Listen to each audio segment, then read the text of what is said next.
Kasi ito, wedding invitation niya. Para sa kasal namin ni Melissa. Nangangasar ka ba? Pinapaalala ko lang sa'yo na sa akin na si Melissa. Ako na magiging asawa niya. Hoy, Aris! Hoy! Lumakas sa akin ang pamilya ko! May kailangan mo ako sabihin sa inyo. Ano yun, anak? Nay, huwag ko kayo magalit sa akin, ha? Ayoko na magpakasal kay Roberto. Pwede hindi mo tuloy yung kasal namin ni Melissa. Hindi ako papayag na may isa ni Felix. Gawin mo. Meron akong surpresa. Sana magustuhan mo.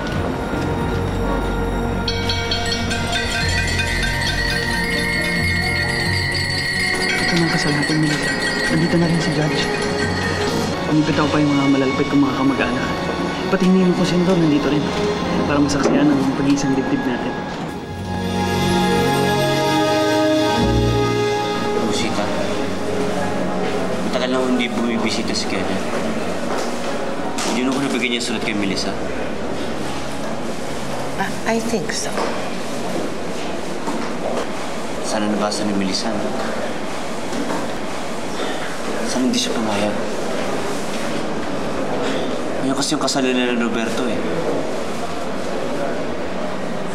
Diyos ko, sana nagbago isip ni Melissa. Felix, I hate to tell you this. Kenneth called me before I came here. At sinabi niyang natuloy ang kasal.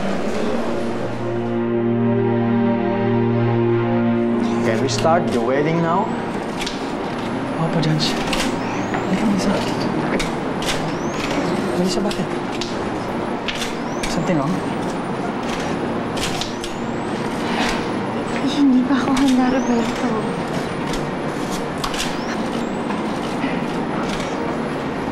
Melissa, please don't do this to me. Huwag mo naman akong gantihan sa mga nagawa ko sa'yo noon. Pinagsisisihan ko naman lahat yan eh. Tinatama ko ngayon yung mga kasalanan ko sa'yo. Hindi kita ginagantihan, Roberto. Hindi pa talaga ako handa. Melissa, di ba napag-usapan na natin ang tungkol dito?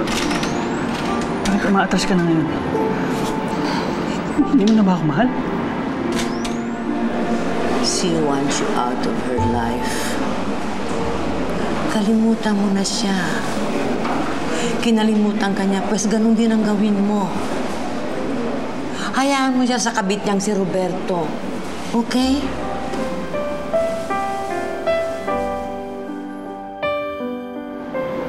Roberto, ayoko pang magpakasal. I'm sorry. Ayoko kitang saktan. Sasabihin ko na nga sana sa'yo, pero hindi ko naman alam na gugulatin mo ako ng ganito. Melissa, maawa ka naman sa... Melissa! Gagawin ko lahat para mahalin mo yung nanok. Kaya mo siya. Mama, ayoko mawala si Melissa. Enough. Ayoko siyang mawala, Mama. Roberto, pupuntahan ko si Melissa. Eva, dito ka lang, ha?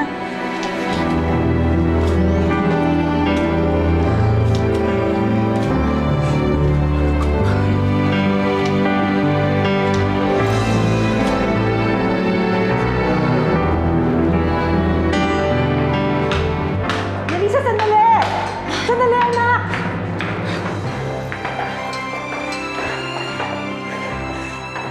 Nay, umalis na po tayo, please. Anak, alam mo ba itong ginagawa mo? Mahimasmasan ka nga. Alam mo kung paano maiwanan sa gitna ng kasal. Alam mo kung gaano kasakit. Bakit mo gagawin yun ngayon kay Roberto? Dahil ba sa ginawa niya yun sa'yo noon? Nay naman, alam niyo ho kung ano ang dahilan ko. Naintindihan kita, anak. Pero maawa ka naman sana kay Roberto. Dahil mahal na mahal ka niya. Handa niyang ibigay sa'yo ang lahat para lang maging maligaya ka. Pwede ba bigyan mo siya ng pagkakataon para mapatunayan niya sa'yo ang sarili niya? Nay, gusto ko lang naman ho ng konting panahon para sa sarili ko. Para turuan ang sarili ko na mahalin siya ulit. Gusto ko makasiguro sa nararamdaman ko Anak, para sa... walang kasiguraduhan sa mundong ito. Kailangan mo lang magdesisyon na mahalin si Roberto.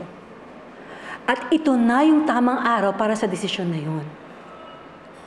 Anak, huwag mo naman siyang pahiyain. Nandito na tayo. Alam naman natin pareho na darating ang araw na matututunan mo rin siyang mahalin, di ba? Gusto ko lang makitang masaya ka at maging isang kumpletong pamilya kayo ni Eva. At alam ko, anak, na may bibigay sa'yo yun ni Roberto.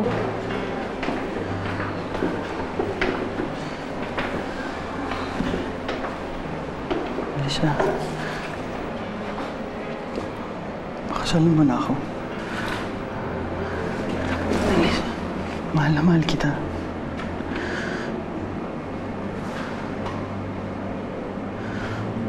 Please. Roberto. Melissa, nakakahiya. Nakakahiya sa lahat ng tao na nandun. Melissa, andun lahat ng mga pinaka-importanteng tao sa buhay ko.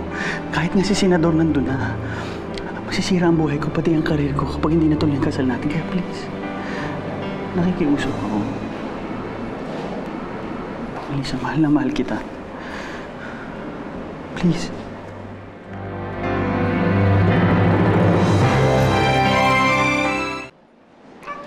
Roberto shouldn't have wasted his time with Melissa. Nakita mo ko anong ginawa? Pinahiya siya sa harap ng mga importanteng tao. Tama na, Rosana. Makatingin sa ating mga tao. Eh, ano ngayon? Tama na.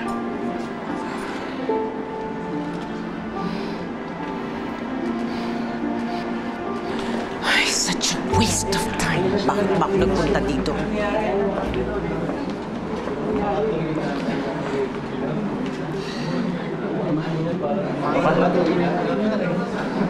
Tuloy ang kasal. My God! Ano pa inintay natin? Let's start! Judge, let's start the wedding. Okay.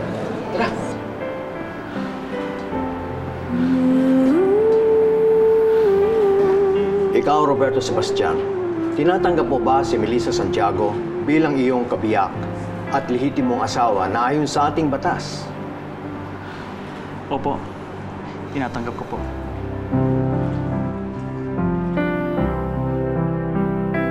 Ngayong magkasama na tayo, pinapangako ko sa'yo ako magiging pader mo. Pagsisikapan ko ng patibayin ng aking sarili. Kapag nahihirapan ka, nandito lang ako sasandalan mo. Mahal na mahal kita, Melissa. At ikaw naman, Melissa Santiago, tinatanggap mo ba si Roberto Sebastian bilang iyong kabiyak at lehitimong asawa na ayon sa ating batas?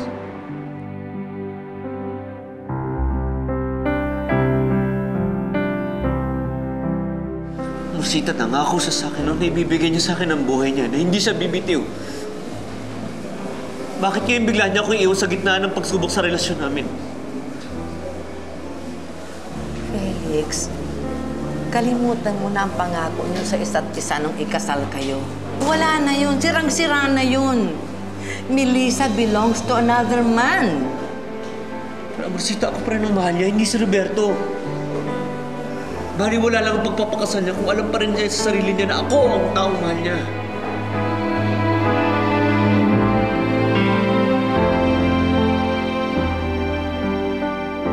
Ngayong kasama na kita, pangako ko sa'yo, hindi ko sasayangin ang pag-asang binigay mo sa akin. Patitibayin ko pa ito ng pagsasama natin. Basta nandito lang ako para sa'yo. Sa tabi mo, magkasama tayo sa lungkot at saya. Handa na ako ibigay ang habang buhay ko sa'yo. Dahil mahal na mahal kita. Melissa? Melissa? Ha? Ha? Melissa, uulitin ko. Tinatanggap mo ba si Roberto Sebastian bilang iyong kabiyak at lehitimong asawa na ayon sa ating batas?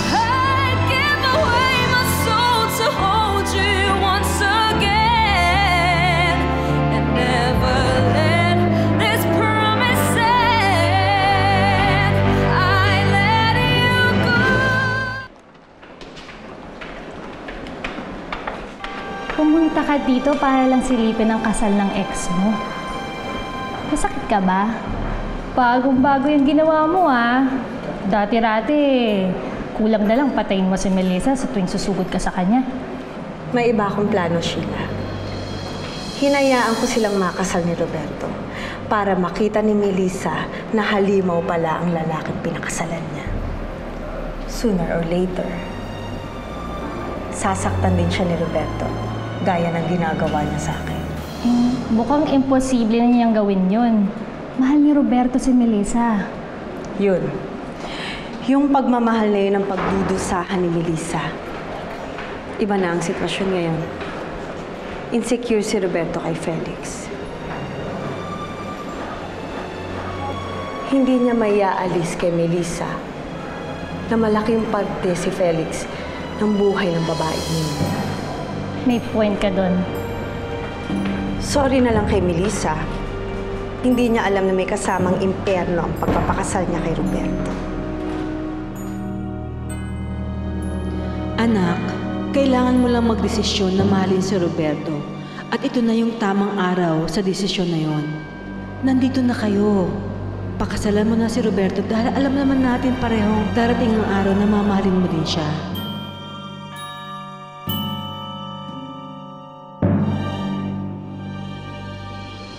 Shall we proceed? Iha, tinatanggap mo ba si Roberto Sebastian bilang iyong kabiyak at lehitimong asawa na ayon sa ating batas?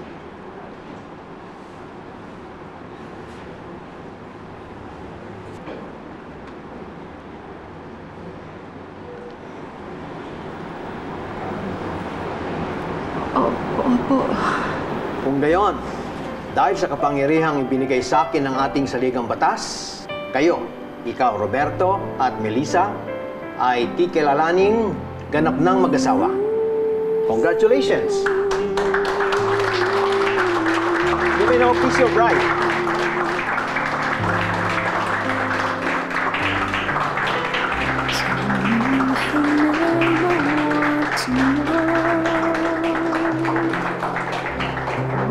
She would say where to go. I need to see her face. I need to understand why you and I came to an end. Tell me again, I want to hear. May I have your attention, please? I would like to propose a toast.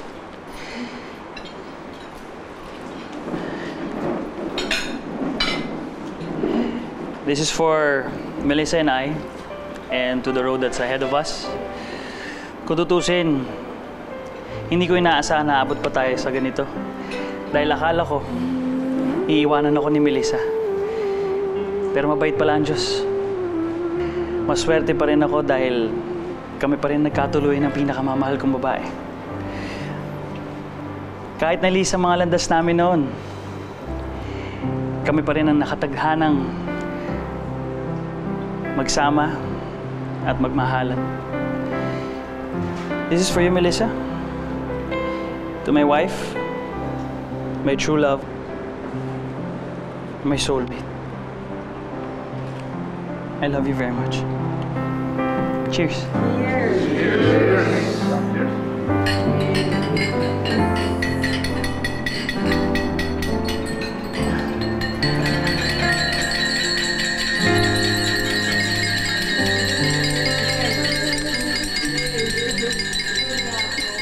Tell me again, I want to hear. Broke my faith in all these years. Who lays with you at night when I'm here alone? Remembering when I was your own. I let you go, I let you fly. Why do I keep? Pambira! Akala ko naman hindi na matutuloy ang kasal na ito. Pagkatapos Tapos ikaw, Rebecca, nandito ka pa man din sa venue. Pero wala ka nagawa para pigilang matuloy ang kasal na yan. Mama, relax. Let them be together. Parte yun ang plano ko para makaganti kay Melissa. Para bumalik sa akin si Roberto. What are you talking about? Paano mo naman magagawa yun kung kasal na si Roberto kay Melissa? You'll see, Mama. Uwi muna kami sa Cebu. And then, I'll come back kapag na-sense ko ng nightmare pala ang dream wedding nila Melissa at Roberto. Bye.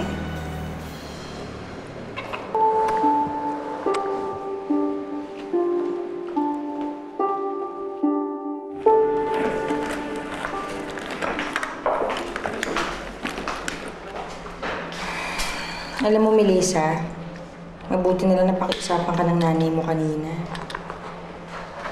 Tama naman kasi si Nay Amor. Bakit kailangan pa maghintay? Kung alam mong mamahalin mo rin si Roberto balang araw. Tsaka isa pa, lumalaki na si Eva, oh. Kailangan niya may kasamang tatay habang lumalaki siya.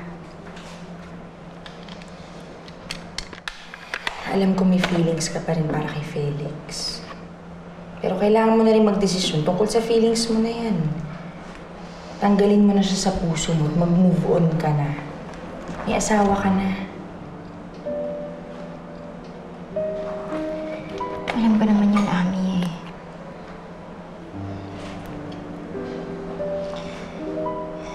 Kaya bubuksan ko na yung sarili ko kay Roberto.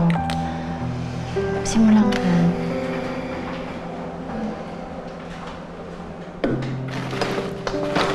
Buti naman.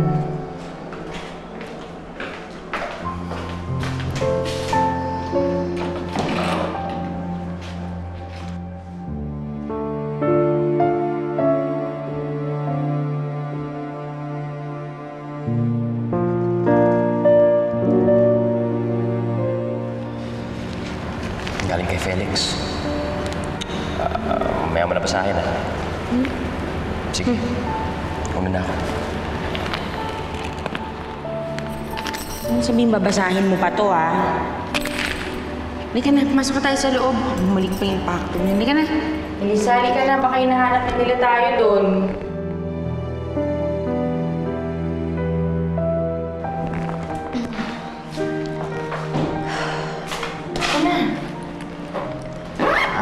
Susunod na lang ako.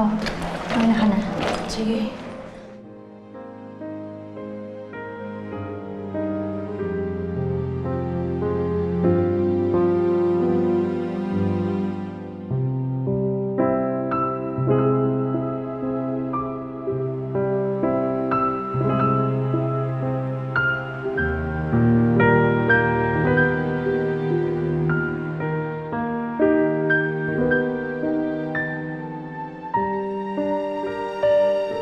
Melissa, sana habang nababasa mo to, hindi pa uli ang lahat para sa atin. Sana pang ibabaw pa rin sa'yo ang pagmamahal mo sa akin. Nakikiusap ako. Huwag mong itapon ang lahat ng pagmamahal na nabuo natin para sa isa't isa. Pinanghahawakan ko pa rin ang lahat ng iyon, Melissa. Alam kong galit ka. Pero sana makita rin ng puso mo ang pagmamahal na naramdaman ko sa'yo noon. Pagdudusahan ko ang lahat ng kasalanan ko. Kung yun ang kabayaran para bumalik ka lang sa akin. Mas mahalaga sa akin ang pag-ibig mo kaysa ang kalayaan ko. Masakit na malaman na mapupunta ka sa iba dahil para sa akin, ikaw lang ang babaeng mamahalin ko.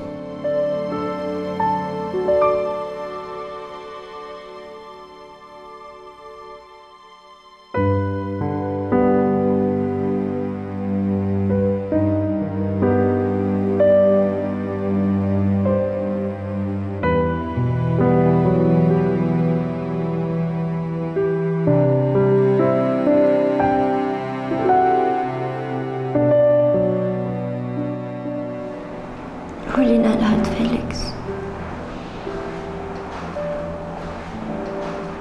Dahil kasal na ako kay Roberto. I close my eyes and dream of you and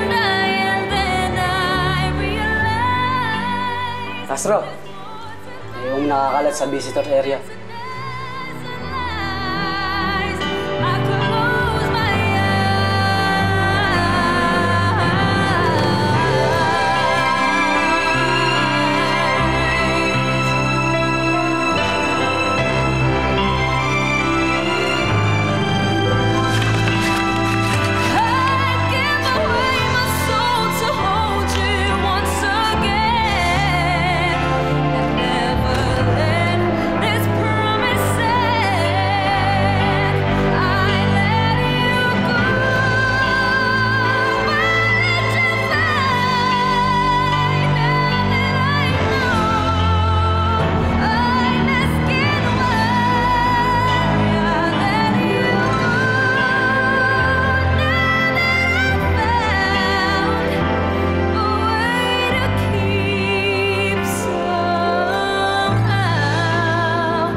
Anak, nandito ka lang pala.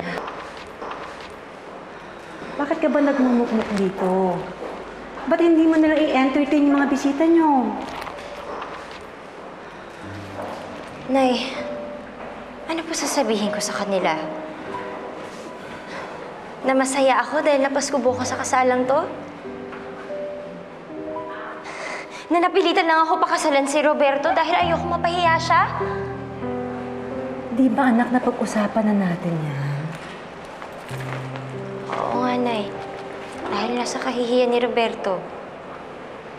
Paano naman ako? Anak, matagal mo nang kilala si Roberto. Noon pa, di ba?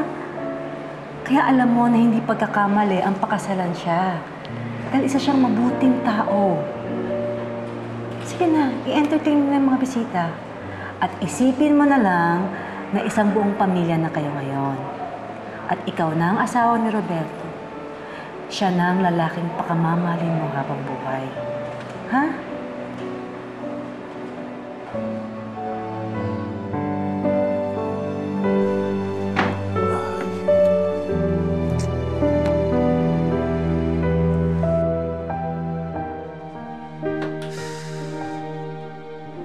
Hoy! Hindi ka nga nagsasalita, pero ang ingay mo. Umirmi ka nga sa pwesto mo. Pasensya na ho kayo. Hindi ako makatulog eh. Gusto mo patulugin kita habang buhay? Bayaan mo na. Talagang hindi makakatulog yan. Alam mo ba kung bakit? Oh. Paano? Ngayong gabi yung honeymoon ng asawa niyan. Kaso, sa ibang lalaki. Baka mapuyat kaya sa kakaisip kung anong ginagawa nila ngayon, di ba, Tay? Matulog ka na! Wala ka na magagawa, nandito ka sa loob.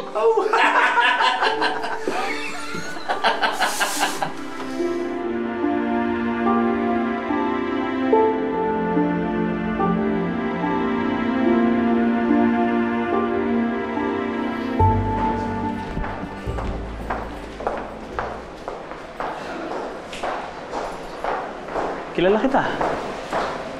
Kaibigan ka ni Felix. Pinapunta ka ba niya rito para guluhin kami? Hindi pare, gusto ko lang sana magpatiin si Melissa.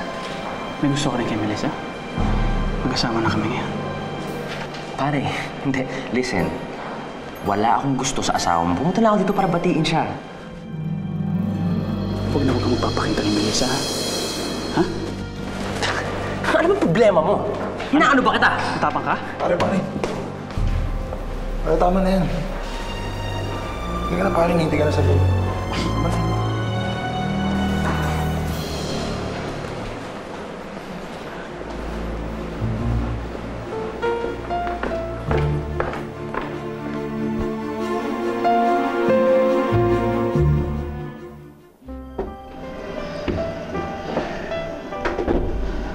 Alam mo, Melissa,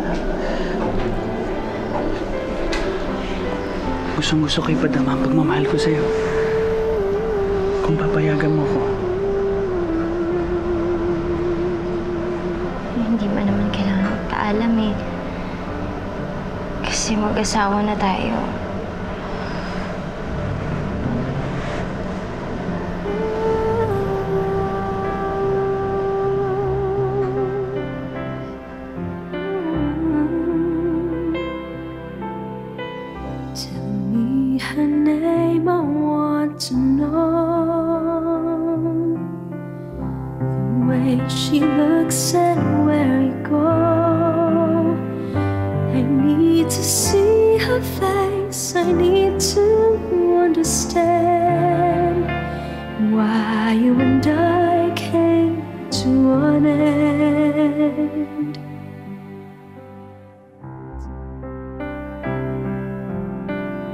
Melissa, bakit? Pasensya ka na, Roberto. Sa ibang araw na lang nga medyo parang masama kasi. What's wrong, Melissa? Iniisip mo ba yung malalaking sumira sa'yo? Siya ba ang dahilan? Si Felix ba ang dahilan?